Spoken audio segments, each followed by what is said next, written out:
The only people who don't want to disclose the truth are people with something to hide. But I give him a subpoena. We give him a friendly subpoena, so anything he gave to me was under the guise of a subpoena. He says, you know, you guys are right. I did hack into all your stuff. And I gave it to your ex-wife and all the lawyers. And he said, there's a lot more. He said, what I really did as a government subcontractor was I hacked into all of America for Brennan and Clapper. And I said, wow, that's pretty heavy stuff. Can you prove it? So it's taken me 8 months of dancing with this guy. And finally, he starts giving more evidence, and then it just blew me away. So I called Fox News, and Carl Cameron, you know, the reporter, Carl's been there 27 years, and I trust Carl. Carl came flying out with his film crew, and they filmed for a week in the last 30 days. The guy had aneurysm surgery in the last 3 months. He was not successful. He probably will not live. So I think what it is, he wants 10 years under, 8 years under a rock. He's tired of it. He may not live. He wants to get his life squared away. And he's pissed off at the administration. He got a death threat in writing last week.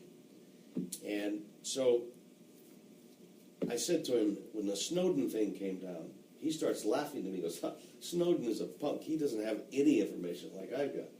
So he starts showing me what he has. And I'm going, holy shit. He's got 900 million phone calls recorded. I mean, you call me, how long, what date, what time of day. Okay, that's one thing. I did it for the government. This is on a government computer, paid for by the government, CIA, at Fort Washington, Maryland, which is 10530 Riverview Road in Fort Washington, Maryland. Then he's got bank accounts with the passwords and the usernames that the government got, just randomly all over the country.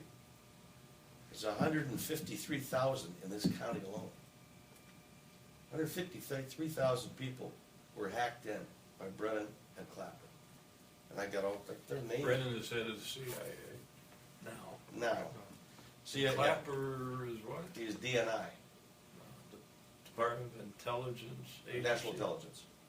So those are the two common factors. Now, if you go back the string, you thread the string back with Brennan. Brennan was CIA under Bush 43. He was like executive director. My ex-wife and Jack, I was on Jack Kemp's board for 10 years. Jack was a dear buddy of mine. So I was in the Republican circles. So my ex-wife asked Jack Kemp to go to Cheney to try and speed up a new government contract, which was slow. So they take her to the vice president. He says, give me a few days. Comes back and he says, we don't want any part of this. And they fire Brennan. So they must have figured something was skunky. So they fired Brennan. Brennan goes to work as the CEO of Analysis Group in Washington, D.C.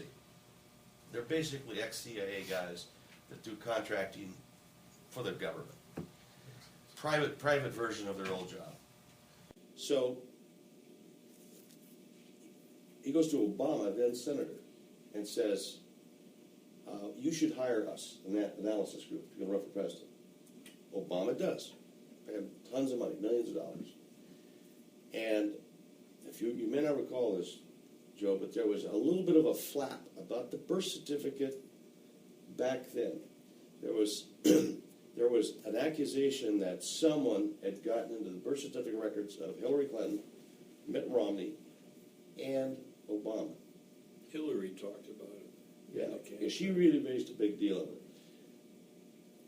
There was a young man working for Brennan at the CIA that came over to Analysis Group.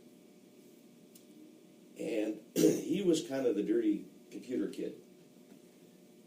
I don't know I'll tell you what I know factual and what I believe to be true. We believe that they got in and actually altered his birth certificate. Brennan did at an Analysis Group, and they had to disguise it by doing something or looking like they did something to Clinton and Romney, so it wasn't specific to Obama. Somehow this word got around in D.C., and an investigation started. and they called the kid as a witness. He got a bullet between the eyes the night before the hearing. It's all public record. So he's dead. He can't testify. So then Obama gets elected. Brennan then wants to be CIA. That was his quest in life. If you recall, he got turned down because of the waterboarding. So Obama then Waterboarding that McCain went public and said, right. hates waterboarding. Right. Remember that? Yeah, I do. Always remember the McCain connection. So, as an alternative, Obama moves then Brennan 3 doors down the White House from his office. So maybe a little quid pro quo, Special assistant or something. some bullshit. So then time goes by, and then Brennan's now CIA. So let's keep the story going. So about 3 or 4 months ago, this guy's showing me 900 million phone calls. And I see myself in there. I see people I know. I mean, I see Donald Trump in there a zillion times, and Bloomberg's in there. And Am I in there? we're looking for you right now. Mike Zula? That's important. It takes a long time to go through 900 million, unless you've got a hell of a computer. And so we're through about 40 million out of 900 million. They're not on those flash drives. No. I was gonna say, there's no way. There's 3 million on this. Wow, that's pretty good. And there's bank records here. You got the 130,000 from here on there. I got a lot of them. Arizona. Oh, yeah. Are they alphabetical? No. What they did was, let me tell you how they did it, so you got to understand the whole story. The only people who don't want to disclose the truth are people with something to hide.